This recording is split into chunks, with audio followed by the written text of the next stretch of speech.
ഈശോയുടെ വിശുദ്ധ കുരിശിന്റെ തിരുശേഷിപ്പ് മുതൽ പുതുതലമുറ വിശുദ്ധനായ കാർലോസ് വരെയുള്ള 1500 വിശുദ്ധരുടെ തിരുശേഷിപ്പുകളുടെ പൊതുദർശനവും വണക്കവും എഡൂർ സെന്റ് മേരീസ് ഫൊറോന ആർക്കി എപ്പിസ്കോപ്പൽ മറിയൻ തീർത്ഥാടന കേന്ദ്രത്തിൽ തുടങ്ങി. മലബാറിൽ ആദ്യമായാണ് സ്വർഗം ഒരു കുടക്കീഴിൽ എന്ന പേരിൽ 1500ഓളം വിശുദ്ധരുടെ തിരുശേഷിപ്പുകളുടെ പ്രദർശനം ക്രമീകരിച്ചിട്ടുള്ളത്. തീർത്ഥാടന കേന്ദ്രത്തോടനുബന്ധിച്ചുള്ള മെൻസ ക്രിസ്റ്റി ഹാളിലാണ് പ്രദർശനം ഒരുക്കിയിട്ടുള്ളത്.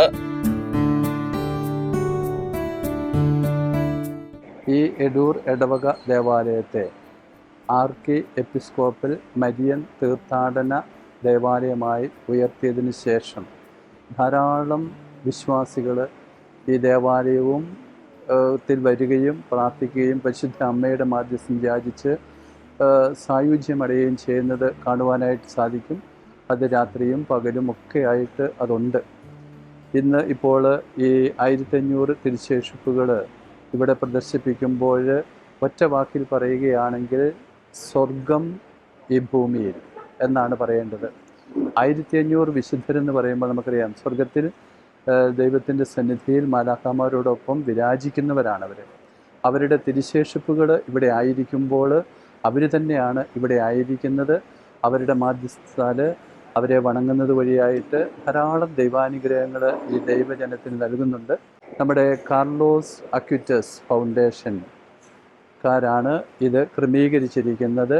ബഹുമാനപ്പെട്ട എഫ്രേം അച്ഛൻ, അതുപോലെ തന്നെ ഈ ഫൗണ്ടേഷൻ്റെ പ്രസിഡന്റ് ജോയിസ് കുന്നപ്പള്ളി തുടങ്ങിയവരുടെയൊക്കെ നേതൃത്വത്തിലാണ്, അവരുടെ വിദഗ്ധരായിട്ടുള്ള ടീമംഗങ്ങളാണ് ഇത് ക്രമീകരിച്ചിരിക്കുന്നത്. പിന്നെ ഈ തിരുശേഷിപ്പുകളെല്ലാം അവർ നേടിയെടുത്തത് കഴിഞ്ഞ 25 വർഷക്കാലത്തെ അവരുടെ നിരന്തരമായ പ്രയത്നത്തിൻ്റെ പ്രാർത്ഥനയുടെ ഒക്കെ ഫലമായിട്ട് വത്തിക്കാൻ്റെ അനുമതിയോടുകൂടി റോമിൽ നിന്നും മറ്റ് രാജ്യങ്ങളിൽ നിന്നുമൊക്കെ ഈ വിശുദ്ധരുടെ തിരുശേഷിപ്പുകൾ അവർ സ്വന്തമാക്കുകയായിരുന്നു. അങ്ങനെ വലിയൊരു ത്യാഗം, വലിയൊരു പ്രയത്നം ഇതിൻ്റെ പിന്നിലുണ്ട്. അത് ഇവരുടെ ഒരു മിഷനായിട്ട് അവരത് ഏറ്റെടുത്തിരിക്കുകയാണ്. യാതൊരു പ്രതിഫലേച്ഛയുമില്ലാതെ ഈ തിരുശേഷിപ്പുകൾ കാണുക, ജനം അതറിയുക, ദൈവത്തെ ആരാധിക്കുക, വണങ്ങുക, വിശുദ്ധരുടെ മാധ്യസ്ഥം യാചിച്ച് പ്രാർത്ഥിക്കുക തുടങ്ങിയ കാര്യങ്ങളാണ് ഇവരിത് ലക്ഷ്യം വെക്കുന്നത്.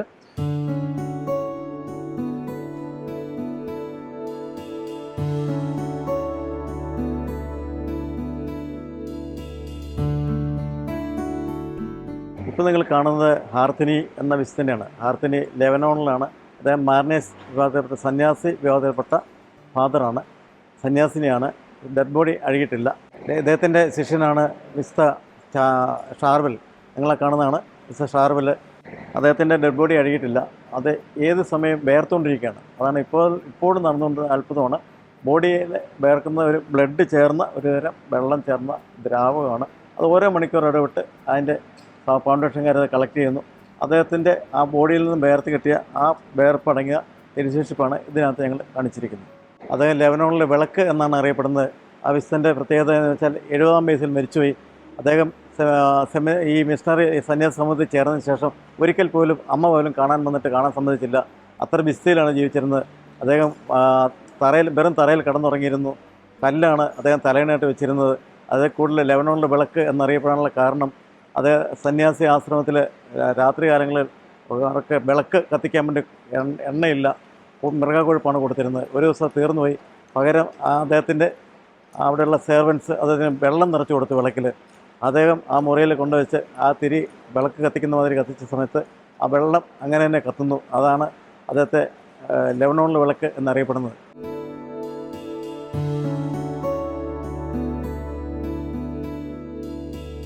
ഇവിടെ ഇപ്പോൾ വെച്ചിരിക്കുന്നത് പ്രമേഹ രോഗികളുടെ മധ്യസ്ഥൻ എന്നറിയപ്പെടുന്ന സെയിൻറ്റ് റാഫേലിൻ്റെ തിരുശേഷിപ്പുകളാണ്. അദ്ദേഹത്തിൻ്റെ റൈറ്റ് ലെഫ്റ്റ് കയ്യിലുള്ള ബോണിൻ്റെ തിരുശേഷിപ്പുകളാണ് ഇവിടെ വച്ചിരിക്കുന്നത്. ഇത് നമ്മൾ സാന്താക്ലോസ് എന്ന് വിളിക്കുന്ന സെയിൻറ്റ് നിക്കോളാസിൻ്റെയും ഇത് വാലന്റൈൻസ് ഡേയുടെ കാരണഭൂതനായ വിശുദ്ധ വാലന്റൈൻസിൻ്റെയും തിരുശേഷിപ്പുകളാണ് വെച്ചിരിക്കുന്നത്. ഇത് ഉൽമ എന്ന ഫാമിലിയാണ്. ഈ ഫാമിലി കുടുംബത്തിലെ എല്ലാവരും ഒരുമിച്ച് വിശുദ്ധരായ ഒരു കുടുംബമാണിത്. ഇത് റിച്ചാർഡ് പാംപൂരി എന്ന് പറയുന്ന ഒരു വിശുദ്ധൻ്റെ അഴുകാത്ത ഹൃദയത്തിൻ്റെ അംശമാണ് ഈ കാണുന്നത്. ആൽബർട്ടോ മാർവേലി എന്ന വിശുദ്ധൻ്റെ തിരുശേഷിപ്പുകളാണ് വെച്ചിരിക്കുന്നത്. ഇത് അദ്ദേഹത്തിൻ്റെ ബ്രെയിനിൻ്റെ ഒരു അംശമാണ്, അഴുകാത്ത ബ്രെയിനിൻ്റെ ഒരു അംശമാണ്. ഇത് അദ്ദേഹത്തിൻ്റെ പാൻറ്റിൻ്റെ പോക്കറ്റിൻ്റെ ഒരു ഭാഗമാണ്. ഇത് അദ്ദേഹത്തിൻ്റെ നീൽ ക്യാപ്പ്, അതായത് നമ്മൾ മുട്ടിലൊക്കെ യൂസ് ചെയ്യണ പട്ടീസ് പോലെ യൂസ് ചെയ്യുന്ന ഒരു സംഭവമാണ്. അദ്ദേഹം 1947 29ാമത്തെ വയസ്സിലാണ് മരിക്കുന്നത്. ഇത് അദ്ദേഹം യൂസ് ചെയ്ത ഒരു സോക്സാണ്. ബാക്കി കാണുന്നതൊക്കെ അദ്ദേഹത്തിന് കിട്ടിയിട്ടുള്ള സർട്ടിഫിക്കറ്റുകളൊക്കെയാണ്. ഇത് പരിശുദ്ധ അമ്മയുടെ അരക്കച്ചയുടെ തിരുശേഷിപ്പാണുള്ളത്. പിന്നെ അമ്മയുമായിട്ട് ബന്ധപ്പെട്ട അപ്പോസ്തലന്മാരുടെ തിരുശേഷിപ്പുകളാണ് ഇതിലുള്ളത്. സെയിൻറ്റ് തോമസിൻ്റെ അസ്ഥിയുടെ ഒരു ഭാഗമാണ് ഈ തിരുശേഷിപ്പായിട്ട് വെച്ചിരിക്കുന്നത്. യൂദാസ് തദയൂസിൻ്റെ തിരുശേഷിപ്പാണ് ഈ ഇവിടെ വെച്ചിരിക്കുന്നത്. നിങ്ങളിപ്പോൾ കാണുന്നത് കാർലോ അക്വിറ്റസിൻ്റെ അഴുകാത്ത ബോഡിയുടെ ഒരു ഡെമോ ആണ്. അദ്ദേഹം 15ാം വയസ്സിൽ മരിച്ചുപോയി. ക്യാൻസർ രോഗിയായിട്ടാണ് മരിച്ചത്. അദ്ദേഹം 143 ദിവ്യകാരുണ്യ അത്ഭുതങ്ങൾ, ലോകത്തിലെമ്പാടും ഇതുവരെ ഉണ്ടായിട്ടുള്ള 143 ദിവ്യകാരുണ്യ അത്ഭുതങ്ങൾ അദ്ദേഹം തൻ്റെ ഫേസ്ബുക്കിലൂടെ അതുപോലെ ലോകം മുഴുവൻ കമ്പ്യൂട്ടറിലൂടെ അദ്ദേഹമാണ് ആദ്യമായിട്ട് പ്രചരിപ്പിച്ചത്. അതാണ് വിശുദ്ധനാകുള്ള ഒരു കാരണം. പിന്നെ ഡെയിലി കുർബാന കാണുക. അസീസി പള്ളിയിലാണ് അദ്ദേഹത്തിൻ്റെ ഡെഡ് ബോഡി അടക്കിയിരിക്കുന്നത്. ഇതുവരെ അഴുകിയിട്ടില്ല. അദ്ദേഹത്തിൻ്റെ ഹാർട്ടിൻ്റെ അംശമാണ്, അഴുകാത്ത ഹാർട്ടിൻ്റെ അംശമാണ് ഞങ്ങൾ പ്രദർശിപ്പിച്ചിരിക്കുന്നത്. ഇത് ഇന്തോനേഷ്യയിലെ ആദ്യത്തെ വിശുദ്ധയാണ്. 27ാം വയസ്സിൽ മരിച്ചുപോയി. ഡെഡ് ബോഡി അഴുകിയിട്ടില്ല, ഇങ്ങനെ തന്നെ ഇരിക്കുന്നുണ്ട്. നസീറ എന്നാണ് ഇതിൻ്റെ ഈ ആത്മയുടെ പേര്. ഡെഡ് ബോഡി ഇങ്ങനെ തന്നെ ഇരിക്കുന്നു. അതുകൊണ്ടാണ് ഞങ്ങൾ ഒരു ആത്മീയ ആയതുകൊണ്ടാണ് ഇങ്ങനൊരു ഡമ്മി ഇവിടെ പ്രദർശിപ്പിച്ചിരിക്കുന്നത്. നിങ്ങളിപ്പോൾ കാണുന്നത് സിസ്റ്റർ റോസല്ലയാണ്. വിശുദ്ധയായ സിസ്റ്റർ റോസല്ലയുടെ 10 ചെറുപ്പം മുതലുള്ള 10 പിക്ചറുകൾ ഞങ്ങളിവിടെ കാണിച്ചിട്ടുണ്ട്. റോസല്ലയുടെ ശവശരീരം അഴുകിയിട്ടില്ല, അഴുകാത്ത ഡെഡ് ബോഡിയാണ് ഈ പടത്തിൽ കാണുന്നത്. അതിന് സിസ്റ്ററിൻ്റെ തിരുശേഷിപ്പാണ്, വിശുദ്ധയുടെ തിരുശേഷിപ്പാണ് ഇതിനകത്ത് ഞങ്ങൾ പ്രത്യേകം വെച്ചിരിക്കുന്നത്. 16ാം നൂറ്റാണ്ടിൽ ജീവിച്ചിരുന്ന വിശുദ്ധനാണ് സെൻറ്റ് ജോൺ ഓഫ് ഗോഡ്. അദ്ദേഹം ജീവിച്ചിരുന്ന തന്നെ ദൈവത്തിൻ്റെ പുത്രൻ എന്നാണ് അന്ന് ആ കാലത്തെ ബിഷപ്പ് അദ്ദേഹത്തെ വിളിച്ചിരുന്നത്. വളരെയധികം ത്യാഗങ്ങൾ സഹിച്ച് അദ്ദേഹം റോഡിലും വഴിവെക്കിലും വീണ് കിടന്നിരുന്ന രോഗികളെ കൊണ്ടുവന്ന് സ്വന്തം ചെലവ് കൊടുത്ത് ശുശ്രൂഷിച്ച ഒരു വ്യക്തിയാണ്. അദ്ദേഹത്തിൻ്റെ വിരലിൻ്റെ അംശമാണ് നിങ്ങൾ ഈ കാണുന്നത്. അദ്ദേഹം വിശുദ്ധനായി കാലതാമസമില്ലാതെ വിശുദ്ധനായി എന്നുള്ളൊരു പ്രത്യേകതയുണ്ട്. അദ്ദേഹത്തിൻ്റെ മറ്റ് ശിഷ്യന്മാരാണ് ഇതിൽ കാണുന്നത്. ഈ ശിഷ്യന്മാർ റിച്ചാർഡ് പാമ്പൂരിയുണ്ട്, ബെൻഡിക് വിന്നിയുണ്ട്, ഗോഗ്ലറുണ്ട്. ഇവരും ഒപ്പം വിശുദ്ധരായി തീർന്നു എന്നുള്ളത് ആണ് ഈ വിശുദ്ധൻ്റെ പ്രത്യേകത. ആധുനിക ലോകത്ത് വിശുദ്ധരെ തരംതിരിച്ച് അന്നത്തെ കാലത്ത് മുറിവേറ്റ ഒരു ഭാഗത്ത്, രോഗികൾ വേറൊരു ഭാഗത്ത്, അങ്ങനെ അന്നത്തെ 16ാം നൂറ്റാണ്ട് അദ്ദേഹം അനുവർത്തിച്ച് വന്ന ആ പാത പിന്തുടർന്നാണ് ഇന്ന് കാണുന്ന ആധുനിക ഹോസ്പിറ്റലുകളിൽ ഓരോ രോഗികളെ പാർട്ടായിട്ട് തിരിച്ച് ചികിത്സ നടത്താനുള്ള ഒരു വഴികാട്ടിയായി തീർന്നു അന്ന് ഇദ്ദേഹത്തിൻ്റെ ഈ സേവനം. ഇത് വന്നത് വിശുദ്ധ ഫ്രാൻസിസ് സേവ്യറുടെ ആ കുരിശിൻ്റെ ഭാഗത്തിലുള്ള ഒരു ശിശുപ്പാണ് ഇതിലുള്ളത്. ഈ ഫോട്ടോയിൽ കാണുന്നത് 12 ഈശോയുടെ 12 ശിഷ്യന്മാരുടെ ശിശുപ്പുകളാണ് ഇതിലുള്ളത്. ഈ കാണുന്ന കുരിശ് 1793 നമ്മുടെ 67 വൈദികരെ ഫ്രഞ്ച് സൈന്യം വെടിവെച്ച് കൊല്ലാൻ വേണ്ടി തുടങ്ങുന്ന സമയം അവരുടെ അവസാന ആഗ്രഹം ഈ കുരിശിൽ മുത്തുക എന്നുള്ളതാണ്. അങ്ങനെ മരിക്കുന്ന തൊട്ട് മുമ്പ് 67 വൈദികർ മൊത്തിയ ഒരു കുരിശാണ് ഈ കാണുന്നത്. 1793 ആണ് സംഭവം നടന്നത്. ആ 67 വൈദികരുടെയും അസ്ഥികളുടെ പീസുകളാണ് തിരുശേഷിപ്പായിട്ട് ഇവിടെ വെച്ചിരിക്കുന്നത്. ഈ കാണുന്നത് വിശുദ്ധ പൗലോസ്ലീഹയുടെ തിരുശേഷിപ്പാണ്. അദ്ദേഹത്തിൻ്റെ എല്ലിൻ്റെ അംശമാണ് ഇതിനകത്ത് തിരുശേഷിപ്പായിട്ട് വെച്ചിരിക്കുന്നത്. ഈ കാണുന്നതാണ് മർത്ത, മറിയം, ലാസർ എന്നിവരുടെ തിരുശേഷിപ്പാണ് ഈ കാണുന്നത്. ഇതിനകത്ത് അവരുടെ അസ്ഥികളുടെ അംശമാണ് കാണുന്നത്. ഇത് വളരെ അപൂർവമായ തിരുശേഷിപ്പാണ്. മർത്ത, മറിയം, ലാസർ ഈ 3 പേരുടെയാണ് ഇതിനകത്ത്, അവരുടെ 3 പേരുടെ അസ്ഥികളുടെ അംശമാണ് ഇതിനകത്ത് വെച്ചിരിക്കുന്നത്. വളരെ അപൂർവമാണ് ഈ തിരുശേഷിപ്പ്. ഈ അരലേക്കായിൽ കാണുന്നത് യേശുവിൻ്റെ തറയിൽ തറച്ചിരുന്ന മുള്ളിൻ്റെ അംശമാണ് ഇതിനകത്ത് നിങ്ങൾ കാണുന്നത്. തൊട്ടടുത്ത് കാണുന്നത് മാതാവിൻ്റെ അമ്മ വിശുദ്ധ അന്ന പുണ്യവതിയുടെ തിരുശേഷിപ്പാണ് ഈ അരളിക്കായൽ നിങ്ങൾ കാണുന്നത്. ഇതാണ്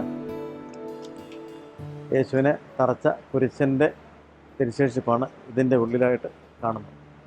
ഈ അരളിക്കായ് കാണുന്നത് മാതാവിൻ്റെ അരക്കച്ചയുടെ അംശവും ഒപ്പം 6 ശിഷ്യന്മാരുടെ തിരുശേഷിപ്പുകളാണ് ഇതിന് ചുറ്റും കാണുന്നത്. ഇത് സഭയിൽ നമുക്ക് ആകെ 36 വേദപാതകരാണ് ഉള്ളത്. അതിൽ 6 പേരുടെ തിരുശേഷിപ്പുകളാണ് ഇതിനകത്ത് വെച്ചിരിക്കുന്നത്.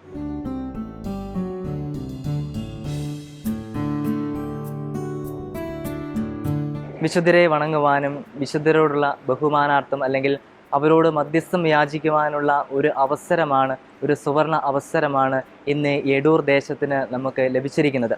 അതായത് ദൈവം വിശുദ്ധരിലൂടെ നമുക്ക് നൽകിയ അനുഗ്രഹങ്ങളെ ഓർക്കുവാനും അവരോട് മധ്യസ്ഥം യാചിക്കുവാനും നമ്മളെ വീണ്ടും ആവശ്യപ്പെടുന്ന അല്ലെങ്കിൽ മധ്യസ്ഥം യാചിക്കാനുള്ള ഒരു അവസരമായിട്ട് ഈ ഒരു ദിവസത്തെ നാം കാണേണ്ടതുണ്ട്. ഇവിടുത്തെ വിശ്വാസികളും ഇടവക ജനങ്ങളും എല്ലാവരും ആനന്ദത്തിലായിരിക്കുകയാണ്. വിശുദ്ധരെ കാണുവാനും അവരോടുള്ള മധ്യസ്ഥം യാചിക്കുവാനും അവസരം ലഭിച്ച ദൈവത്തിന് നന്ദിയോടെ ഓർക്കുന്നു. ഈ വിശുദ്ധരുടെ തിരുശേഷിപ്പുകൾ പോലെ നമ്മുടെ ജീവിതത്തിലും ഈ ഭൂമിയിൽ അവശേഷിപ്പിക്കുവാനായിട്ട് നമ്മുടേതായ തിരുശേഷിപ്പുകൾ സൂക്ഷിക്കേണ്ടത് അത്യാവശ്യമാണ്. ഈശോയുടെ ആ ഒരു മാതൃസ്നേഹത്തോട് ചേർന്ന് നിന്നുകൊണ്ട് നമ്മുടേതായ തിരുശേഷിപ്പുകൾ ഈ ഭൂമിയിൽ കാത്തു സൂക്ഷിക്കുവാൻ, ഈ ഒരു വിശുദ്ധരെ പോലെ ജീവിക്കുവാൻ നമുക്ക് സാധിക്കട്ടെ.